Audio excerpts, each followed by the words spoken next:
Ricardo se reclinó en su silla de cuero como si me estuviera haciendo un favor. Esa media sonrisa arrogante, las yemas de los dedos juntas, los codos hacia afuera como si estuviera presidiendo una corte. Hemos decidido traer a alguien más rentable, dijo, con la suavidad del cristal. Eso fue todo. 10 años esfumados con una sola frase. Mi nombre es Mateo Campos. Tengo 41 años. Vivo en Polanco, Ciudad de México. Pasé una década construyendo la columna vertebral de los sistemas de Logimex. Me salté cumpleaños, me perdí vacaciones, dormí debajo de mi escritorio durante las caídas del sistema, y este tipo. Ni siquiera parpadeó. Una nota rápida, antes de continuar, ¿desde dónde estás viendo esto? Deja tu ciudad o país en los comentarios de abajo. Asentí lentamente, manteniendo mi rostro neutral. Gracias por el aviso, dije. Pero por dentro, estaba al rojo vivo. No grité. No di un portazo. Bajé en el ascensor sin decir una palabra, ignorando a la asistente que me dedicó una sonrisa tensa y compasiva. Ricardo probablemente pensó que acababa de llevar a cabo el despido más limpio de la historia corporativa, ahorró una buena parte del presupuesto, recortó lo superfluo, hizo espacio para algún niño fresa del TEC. Lo que él no sabía, lo que nadie en esa oficina sabía, era que el software que mantenía viva a su preciada compañía no le pertenecía. Me pertenecía a mí. Escribí el motor de logística original en mi tiempo libre, en mi apartamento, 3 años antes de que Logimex siquiera existiera. Cuando firmé con ellos, les permití licenciarlo, de forma discreta y legal.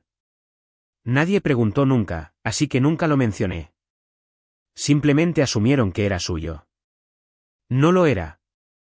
Lo usaron, construyeron sobre él, se jactaron de lo optimizados que eran sus sistemas.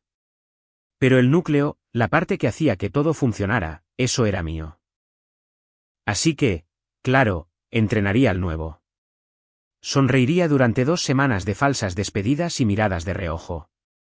Pero cuando ese reloj se agotara, ellos también lo harían. El viaje en ascensor hacia abajo se sintió como hundirse a través de cemento. Me quedé allí, rígido, con los brazos cruzados, viendo los números de los pisos parpadear como una cuenta regresiva. Todos los demás evitaban el contacto visual. Un tipo de contabilidad tosió y miró fijamente su teléfono como si yo ni siquiera fuera real. Cuando las puertas se abrieron, salí al viento. Frío, cortante, de principios de noviembre, mordiéndome a través del abrigo. No me lo abotoné. Ni siquiera lo sentí. Mis piernas se movían, pero mi cerebro seguía atascado arriba, en esa jaula de cristal. Crucé la calle, apenas mirando. No me importaba. Las bocinas sonaron detrás de mí. Un tipo gritó desde su ventana. Seguí caminando. 10 años. 10 años salvándoles el pellejo, y así es como termina. ¿Sabes cuántas veces parcheé ese sistema a las 3 de la mañana sin pedir horas extras? ¿Cuántas? La patente completa. Abrí el PDF, página tras página de texto legal árido, cláusulas, declaraciones de propiedad, términos de licencia. Cuando me uní a Logimex por primera vez, una amiga, Sofía, una abogada de patentes de la universidad, me ayudó a redactarla de forma hermética. Las empresas actúan con lealtad hasta que el presupuesto se aprieta, me había dicho. Sé dueño de tu código. ¿Siempre? Gracias a Dios que la escuché. La licencia era renovable cada 2 años. La última vez que Ricardo la renovó fue hace 18 meses, justo después de que una caída del sistema casi hundiera sus servidores en el Bajío. Fue muy educado en ese entonces.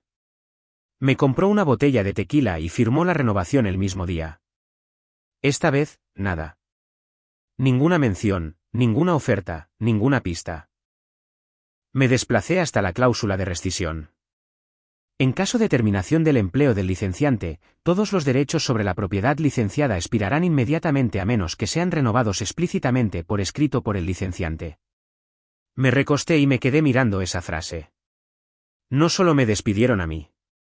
Despidieron a la única persona que los mantenía en la legalidad. No iba a tocar sus sistemas ni a dañar nada. Todo lo que tenía que hacer era hacer cumplir el contrato que ignoraron. Iba a dejar que el papeleo hablara. Porque no eran dueños del motor. Eran inquilinos, y el contrato de arrendamiento estaba a punto de vencer. Me quedé despierto esa noche releyendo cada sección, cotejando las marcas de tiempo, registrando la fecha de vencimiento, verificando 2 veces las copias de seguridad legales. Incluso le envié un mensaje de texto a Sofía. Solo un aviso, sin detalles. Respondió en 5 minutos. Sigue siendo hermético. ¿Estás bien?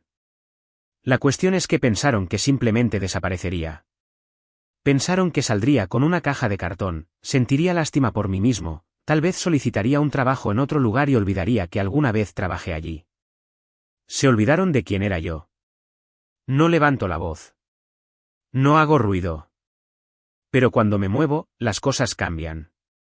Cerré el portátil, finalmente me quité el abrigo y lo arrojé sobre el respaldo de la silla. Luego me senté de nuevo, abrí un documento nuevo y empecé a escribir fechas. 2 semanas. No tenían ni idea de que el reloj ya había comenzado.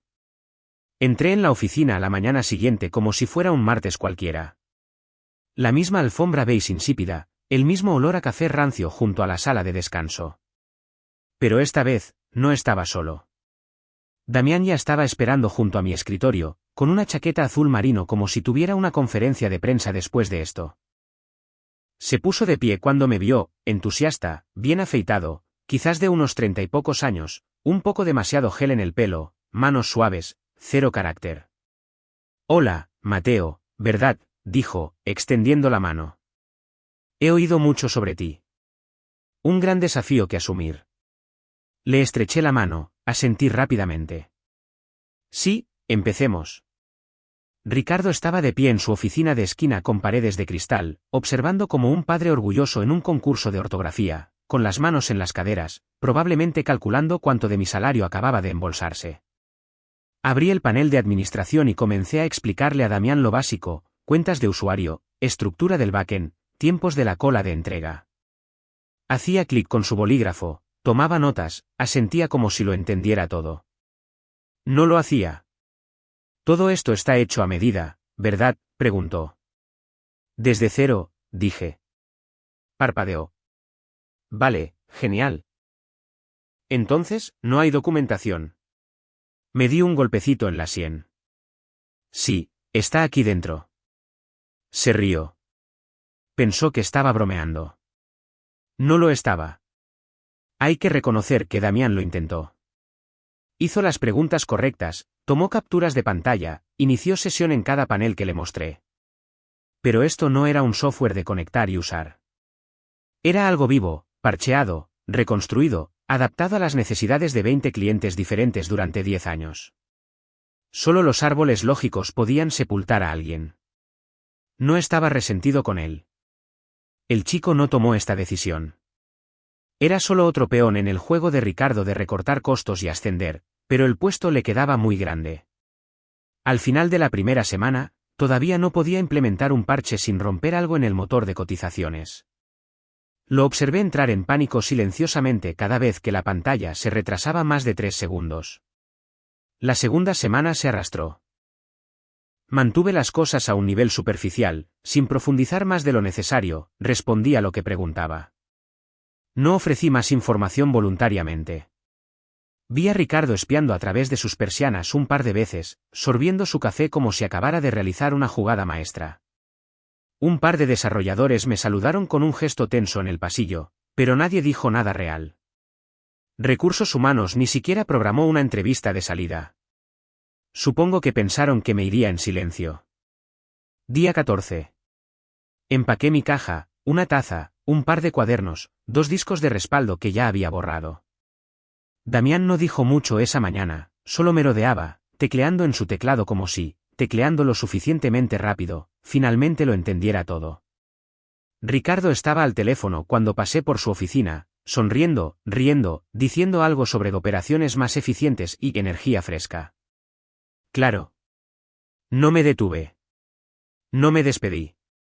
El ascensor sonó. Entré, pulsé el botón de la planta baja y dejé que las puertas se cerraran sobre todo aquello, el falso imperio de Ricardo, la confusión de Damián, cada noche que les dediqué. Nadie me siguió. Nadie me llamó. Y así, sin más, me fui. La puerta del ascensor se cerró detrás de mí, y ese fue el último sonido del Logimex que planeaba escuchar en mucho tiempo. Llegué a casa, me quité los zapatos y dormí como alguien que finalmente había soltado un peso que había llevado durante una década. A las 6 de la mañana en punto, me desperté sin alarma. Sin dudar, sin pensarlo dos veces. Me senté en la mesa de la cocina, abrí mi portátil y accedí al portal que Sofía me había explicado años atrás. Mi pulgar se detuvo un segundo sobre el trackpad, pero solo lo suficiente para sentir cómo se asentaba la satisfacción. Luego, terminé formalmente su licencia y notifiqué a mi abogado. Preparé café y me senté en el sofá mientras el cielo exterior pasaba del negro al gris. No estaba tocando sus sistemas ni interfiriendo, solo esperaba a que el plazo contractual se cumpliera.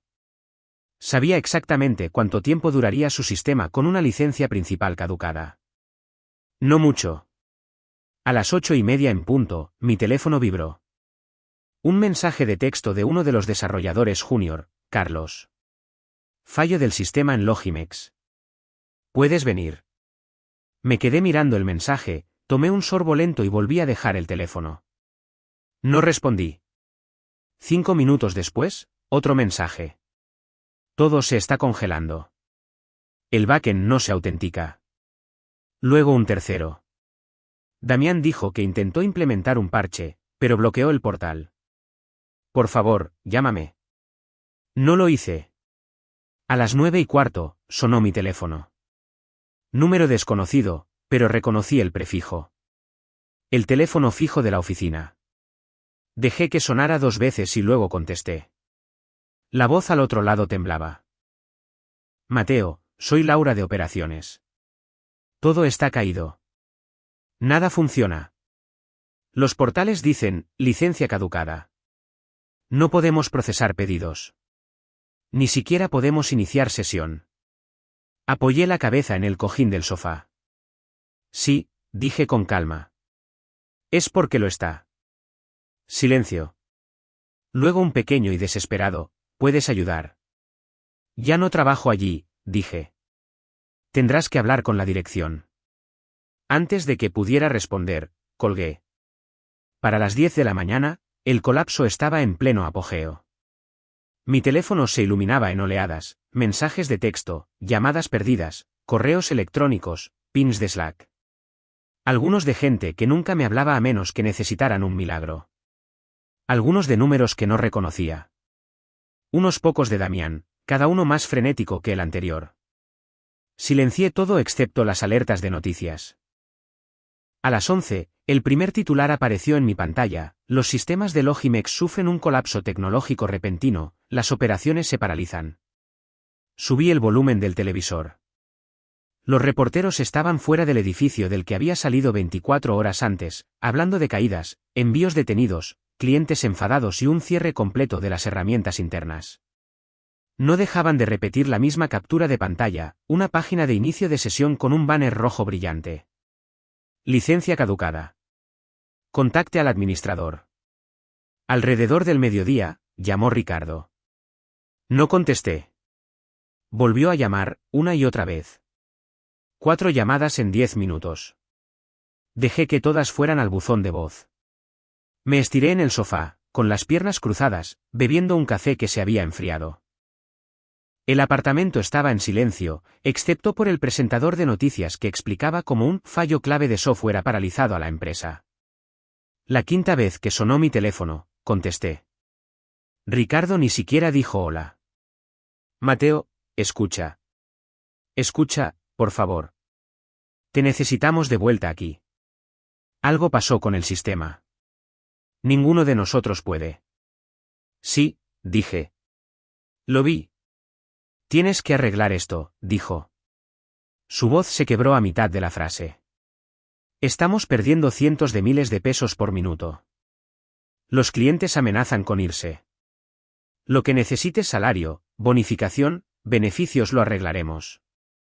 Solo dime que vienes. Miré por la ventana a la calle de abajo. La gente paseaba a sus perros. Un camión de reparto pitó mientras retrocedía hacia un muelle de carga. Vida normal. Pacífica. No, dije. Mateo, por favor. Colgué antes de que pudiera terminar. Luego apagué el teléfono, me recosté y dejé que el silencio se tragara las últimas palabras que obtendría de mí. El día transcurrió. Las actualizaciones de noticias se acumulaban una tras otra. Reporteros buscando respuestas.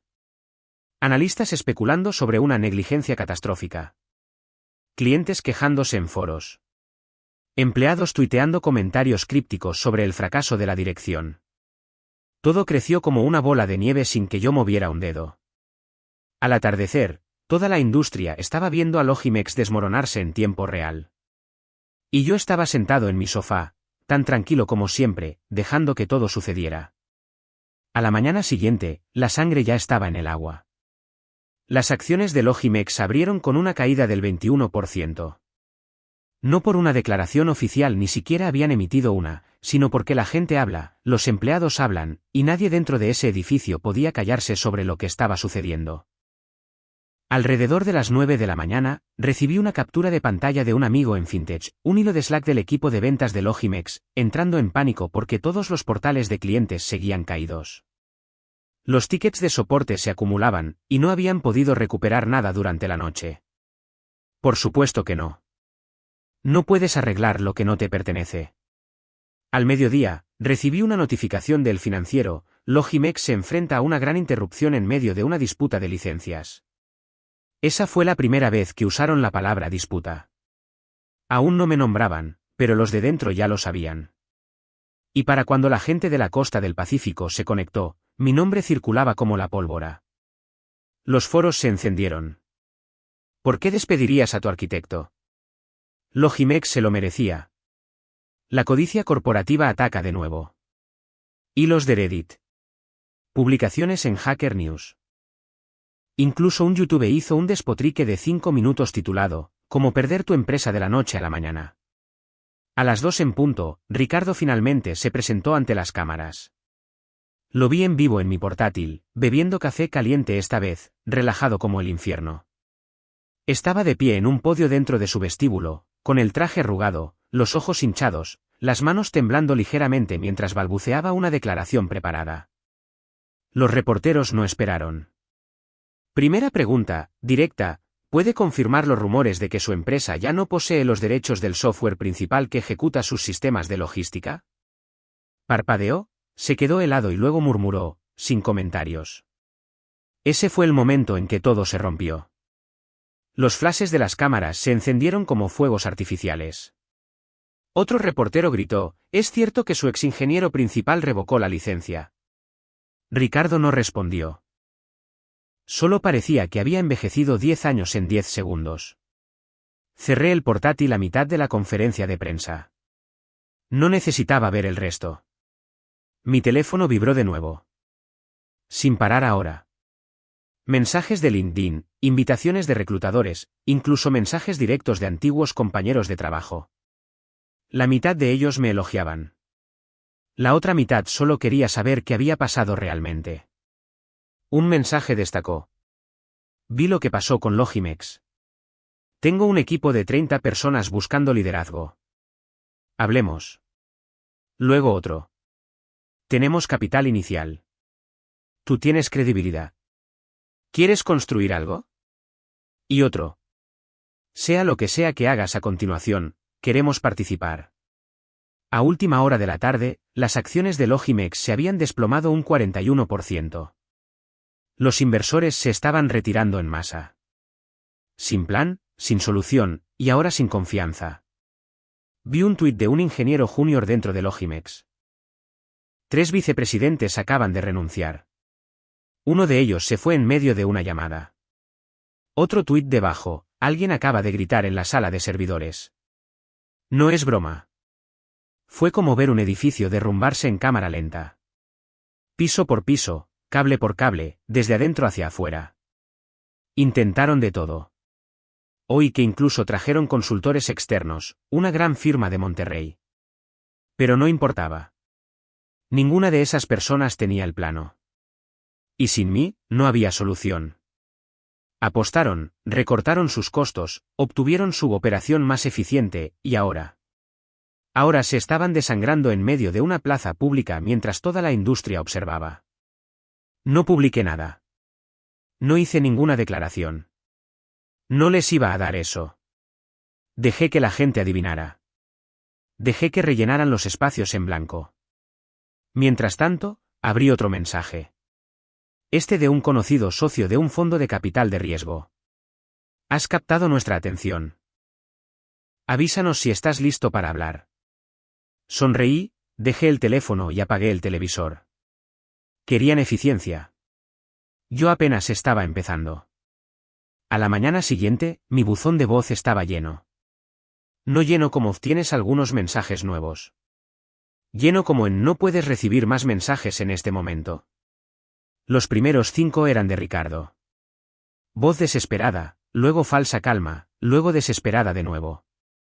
Alrededor del mensaje 8, comenzó a mencionar a la junta directiva. Dijo que querían organizar una reunión para discutir opciones. Claro. El 12º mensaje de voz era de una mujer llamada Julia, la presidenta de la junta, quien dijo que entendía que había habido una falta de comunicación y quería volver a encarrilar todo. Su voz era suave, ensayada. Ni siquiera dijo que hizo mal la empresa, solo soltó frases como colaboración y avanzar. Traducción, estaban jodidos y necesitaban que yo limpiara su desastre.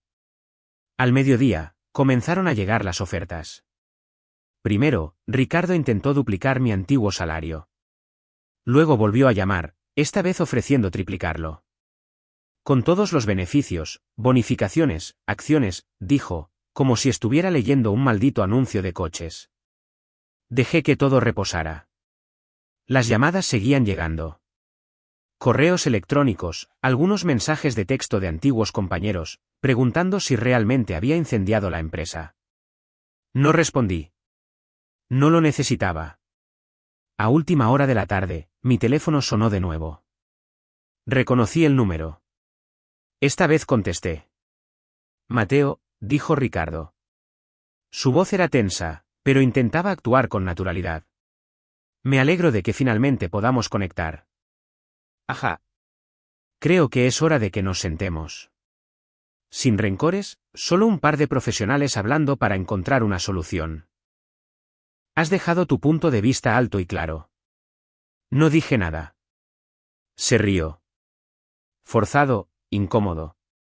Todavía tienes muchos aliados aquí, hombre. Gente que te respeta. Hablemos.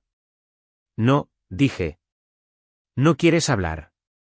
Quieres que arregle el desastre que hiciste. Lo intentó de nuevo, esta vez más suave. Seamos honestos, Mateo. Eres uno de los tipos más inteligentes con los que he trabajado. Pero esto no ayuda a nadie. La empresa está sufriendo. Nuestros clientes están sufriendo. Tú me necesitabas, dije, con calma y claridad. Yo nunca te necesité. Luego colgué. Me recosté en mi silla, con un café solo en una mano, viendo cómo las consecuencias llegaban en vivo. Las demandas comenzaron a llegar esa noche. Incumplimiento de contrato, pérdida de datos, entregas erróneas.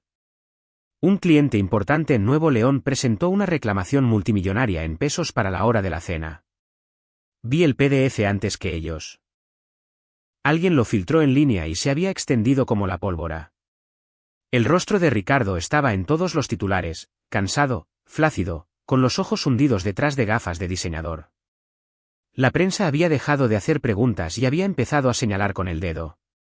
La junta directiva intentó darle un giro por un minuto, afirmando que estaban investigando la interrupción, pero nadie se lo creyó. La cronología era pública. Los documentos eran reales. Los expertos de la industria ya lo estaban exponiendo todo paso a paso, y cada uno de ellos conducía al mismo error. Despidieron al único tipo que sabía cómo funcionaba el sistema. 72 horas después de esa última llamada, Ricardo se había ido. Ninguna declaración, ninguna publicación en LinkedIn, simplemente desapareció. Uno de los desarrolladores me envió una foto desde dentro de la oficina, la placa con el nombre de Ricardo en la basura, Julia en su silla. Tampoco respondí a eso. Simplemente me senté en mi sala de estar, con la taza aún caliente en la mano, y observé cómo la empresa que pensaba que yo era desechable se hacía pedazos desde dentro. Para el viernes por la mañana, mi bandeja de entrada parecía una bolsa de trabajo. 4 competidores importantes, 2 firmas de capital de riesgo, ofertas a diestra y siniestra. Puestos de director de tecnología, jefe de producto, control total, pon tu número. Un tipo incluso me ofreció un cheque en blanco y me dijo que lo rellenara. Ni siquiera hice clic en responder. No estaba buscando otro escritorio en la oficina de otra persona. No iba a pasar otros 10 años construyendo el imperio de otra persona. Sabía exactamente lo que quería. Así que, preparé una presentación. Limpia, rápida, sin rodeos. Solo la idea. Una empresa de software eficiente. Sin departamentos inflados. Sin salas de juntas llenas de ejecutivos despistados. Solo talento. Ingenieros de verdad, constructores de verdad, equipo pequeño, manos rápidas, propiedad total. Haríamos lo que Logimex pretendía hacer, pero cumpliendo de verdad. Se la envié a 5 personas. 2 me llamaron en menos de una hora. Al día siguiente, la financiación estaba asegurada. 48 horas. Eso fue todo lo que tomó. Sin perseguir, sin negociar. Solo síes tranquilos de personas que entendían lo que había hecho y, más importante, lo que podría construir a continuación. Resulta que, cuando derribas a un gigante sin mover un dedo, la gente presta atención. Logimex seguía desmoronándose. Los titulares no habían cesado. Clientes huyen de empresa tecnológica que se hunde. Ex ejecutivo demanda a Logimex por mala gestión. Colapso de software desata pánico en la industria. Cada día, otra ficha de dominó. No tuve que decir una palabra. Su reputación se estaba devorando a sí misma. Luego empezaron a llegar los currículums. Antiguos ingenieros de Logimex, gerentes de cuentas, un par de líderes de proyecto. Todos ellos educados, profesionales, desesperados por abandonar el barco antes de que el suelo cediera. Algunos intentaron actuar con naturalidad. Vi una nota con solo 2 palabras, sin propiedad. La miré durante unos segundos. Luego la arrastré directamente a la papelera y la vacié. El domingo por la mañana, firmé la documentación final con mis inversores. Una ronda modesta, nada llamativo, pero suficiente para empezar. El espacio de oficina era opcional. Íbamos a mantenernos distribuidos, unidos, priorizando el código, mi tipo de gente. Para el lunes, teníamos un nombre, un sitio web y un plan. Mientras Logimex estaba con soporte vital, perdiendo clientes, suplicando por un nuevo liderazgo, yo estaba construyendo algo desde cero con gente que sabía cómo moverse. Sin rodeos, sin política, solo ejecución pura. Esa primera semana, me reuní con 10 ingenieros, contraté a 4, todos con hambre, todos agudos, sin peso muerto. No necesitaba un título elegante. No necesitaba aplausos. Solo necesitaba no volver a trabajar nunca más para alguien como Ricardo. Cerré el portátil. No más correos electrónicos. No más mensajes de voz con falsa urgencia.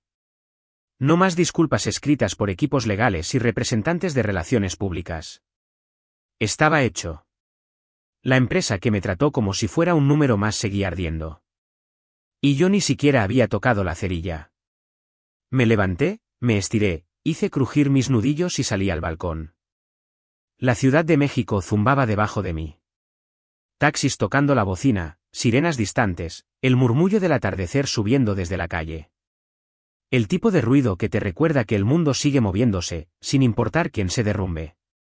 10 años de trabajo duro, desaparecidos en un instante. 10 años siendo el tipo que limpiaba los desastres de las malas decisiones de los demás. El solucionador, el cerebro silencioso en segundo plano. Les di lealtad. Ellos me dieron una caja de cartón. Pero ya no estaba enfadado. Había terminado de atar mi valor a la nómina de otra persona. Había terminado de fingir que un sueldo significaba seguridad.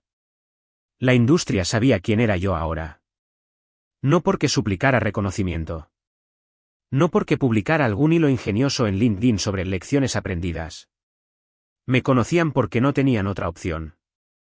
Porque cuando todo se rompió, el único nombre que todos recordaban era el mío. Eso no era ego. Era un hecho. Y no iba a volver. No a las noches en vela donde el crédito se lo llevaba otro. No a las reuniones donde mis ideas eran ignoradas hasta que alguien más ruidoso las repetía. No a suplicar un aumento a gente que no sabía escribir una sola línea de código.